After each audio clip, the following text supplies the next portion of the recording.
We were getting really good rents, cash flowing, and then we went to do a refinance. I believe we bought it for around like, I'm probably guesstimating around 130,000, maybe 120.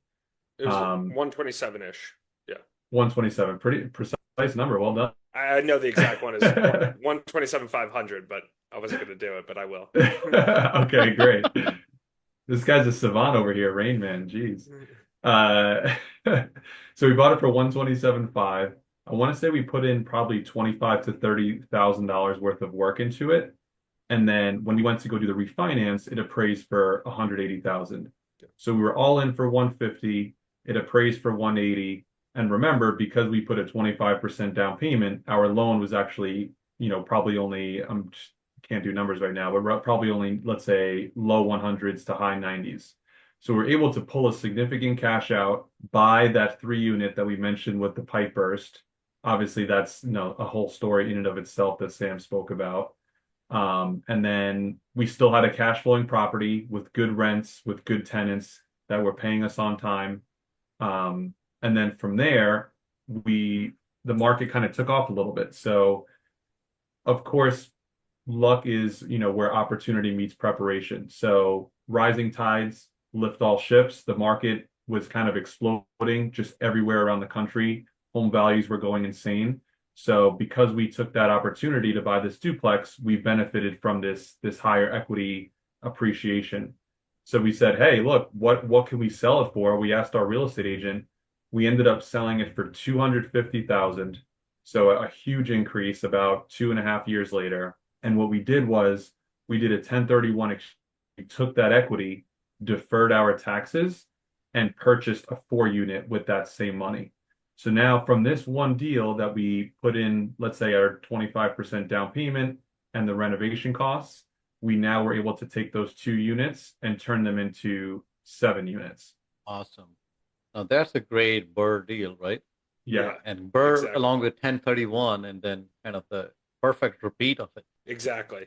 So the reason, I mean, we've shared that story. I actually shared that story on the Bigger Pockets podcast. We've discussed it many, many times, but the reason we love it so much is because it just shows the power that recycling your money while investing in real estate has, where you can, buy and rehab the property, cash out refi, and sell to or cash out refi and or sell to buy more property. And if you keep repeating that process, you can kind of use almost the same initial money to build a whole portfolio. Yeah. Absolutely. And plus, we haven't even discussed the other factors like the tax benefits and the other Yeah. stuff that kind of comes along with it. Yeah. So absolutely, real estate has a lot of power if you do it right. Yeah. Now, before we wrap up, what advice would you give to our listeners who are listening to it and are fence sitters, right? They're sitting on the fence. Should I do it? Should I not do it? How should I invest? So, what kind of advice would you give them? I would start by saying definitely don't get frustrated. I think that what happens to a lot of people, especially in a competitive market right now where interest rates are high, prices are high, it's tough to find a good deal. A lot of people, they analyze, a couple deals a week for about a month. They can't find anything that works. They give up. They say, okay, I'll check back in 6 months. In those 6 months, they're not doing any work. They're not learning. They're not analyzing the market. They're not seeing any potential deals. And they're 6 months less educated than they were if they had just stayed through the entire process. And who knows, we find deals that work. So they could have found, something that works. But I think that not getting frustrated is the biggest key when first starting out. And when you're on the fence of am I able to do this? Am I not able to do this? It's easy to get frustrated. It happens to me. But at the same time, you've got to recognize that there are deals out there. You just got to keep working hard and find them. Yeah, that's a great point, Sam. And the advice that I would give would be to take action. Yeah. You're going to learn more by doing than you are going to by in the books and the podcast. Those are obviously great, and we would say educate yourself first. Like we mentioned earlier, any investment is an educated guess, it's an educated risk. So it's kind of almost like a balance. You don't necessarily want to be on either extreme. You don't want to just jump right in without learning a thing, but you also don't want to get paralysis by analysis and think that you have to know every single aspect about real estate before diving in. Somewhere in the middle, you educate yourself a little bit, find a mentor, find somebody that's been doing it, that's done it before you. Sam and I are open books, so of course, reach out to us if you have any questions.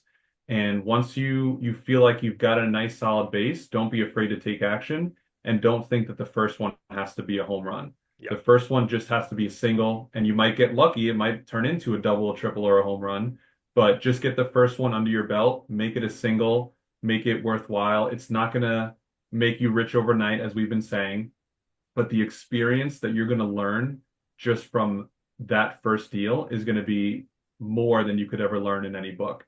And a lot of the experience, we talked earlier about paying for your education. You know, we had to pay a huge bill to learn a valuable lesson. A lot of the lessons that we learn are actually free. You know, in dealing with the tenant, we may realize, oh, you know what, maybe we should have said it this way and the tenant would have been more responsive to it. Or maybe we should have communicated this way to the contractor. That didn't cost us anything. All it cost us was a phone call, and now we learned it, and then now we're better from it. So it was completely free education in that aspect because we took action and because we just kind of stayed the course. Such great advice, Sam Joseph. Thank you. Thanks for sharing your advice and your thoughts and your journey with our listeners. We really appreciate that. And to our listeners, thanks for tuning in. If you like our episode, please like and subscribe and leave us comments. And if you like to connect with Joe and Sam, so how can our listeners get back to you? Oh, great question. So we actually have our own podcast that is called Forced Equity, like the term that you would use to add value to a property. So Forced Equity, it's available on both Spotify and Apple. And then you can connect with both of us on LinkedIn with our full names. And then I'll let Joe give his Instagram because I don't have one.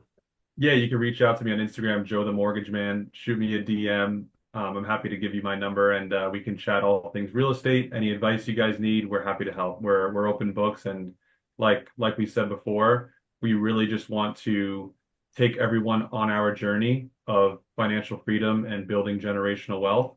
And we want to everything that we learn, any mistakes that we make, we want to help other people avoid those mistakes. We want them to learn with us.